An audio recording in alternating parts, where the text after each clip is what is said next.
Hey everybody, it's Mr. Erdreich here, and in this tutorial video, I'm going to show you how I made my Halloween costume, which is a periodic table inspired Iron Man t-shirt with removable light up patch. Stay tuned and enjoy.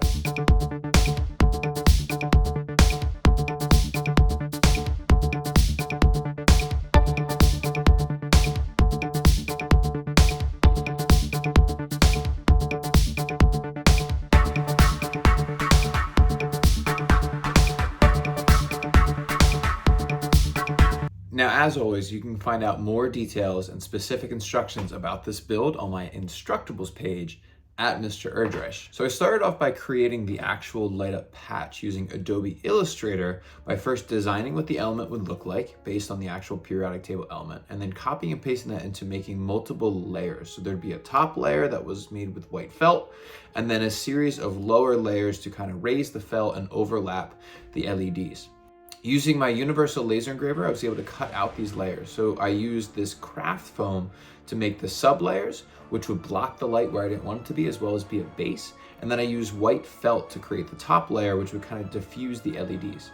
I also cut a patch out of another t-shirt to create the overlay, so that way the red of the patch would kind of look like it was all one piece, again using my laser. I was able to put some spray adhesive down and start to layer the craft foam on top. First with an outer rim that would block the lights from the sides, so you can only see the lights from the front of the shirt.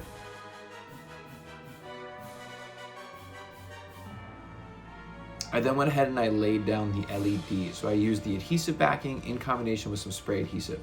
Now I ended up twisting all the corners and kind of overlapping them, making sure that I didn't short the LEDs, but I recommend you consider using 90-degree LED bends, because if you crimp the LEDs, you could actually damage the strip, and I ended up killing a couple strips. Testing the LEDs real quick to make sure that they all still functioned, and then using a hot glue gun just to glue down any raised up pieces, so that way all the LEDs would kind of be flat in the corners. I then put down another coat of spray adhesive, and then I overlaid the diffuse part that would kind of stop the light from shining where I didn't want them. So that way the lights would only shine through the diffused LEDs. So this is sort of like a black craft mask to kind of guide the LEDs. I was also able to pull it around to make sure there was an LED behind every single letter and number, so that way there would be even light flow. At least that was the goal. Then another layer of spray adhesive was put down, and then I stretched the fabric masking, so this again would allow it to look red when over the red shirt. So I just pulled the fabric around, tuck it as best as I could.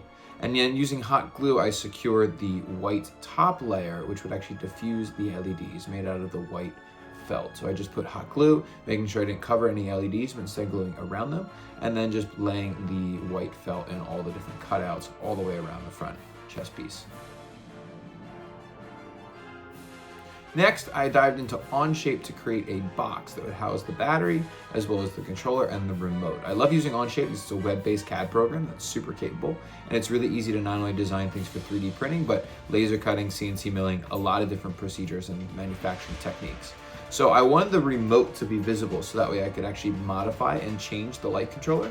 So this had to house the remote, the LED light strip controller, as well as the LiPo battery and the switch and everything like that. This would then clip onto my belt, and then I was able to drop in my own little Erdreich Industries into a lid.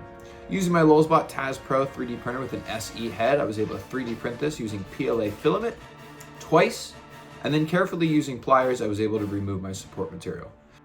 So using a switch, a barrel connector, and an XT60 connector, I was able to make the circuit. Positive went right from the barrel connector to the XT60, and then the negative channel ran from negative on the 60 to the switch to the barrel connector.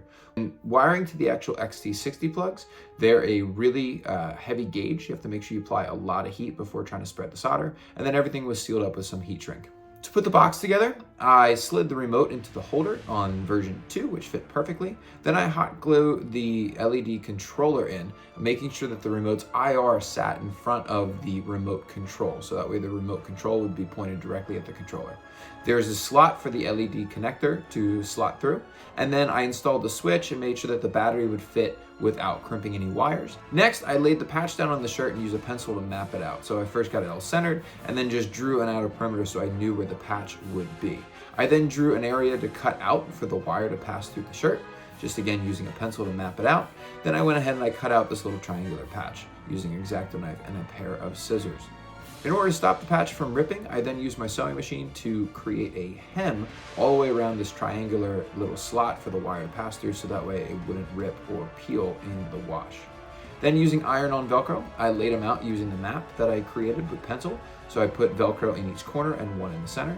And then I used my t-shirt press at 300 degrees for 90 seconds and gentle pressure to actually iron these Velcro tabs on. Make sure that you use some piece of Teflon or another piece of fabric so that way you don't melt the Velcro to your press or your iron. This creates a really solid seam, so this shirt now without the patch on it can go through the wash. Lastly, I put the other side of the Velcro on top, and then I used some hot glue on a high temp hot glue gun to secure the Velcro to the patch. So this is now removable.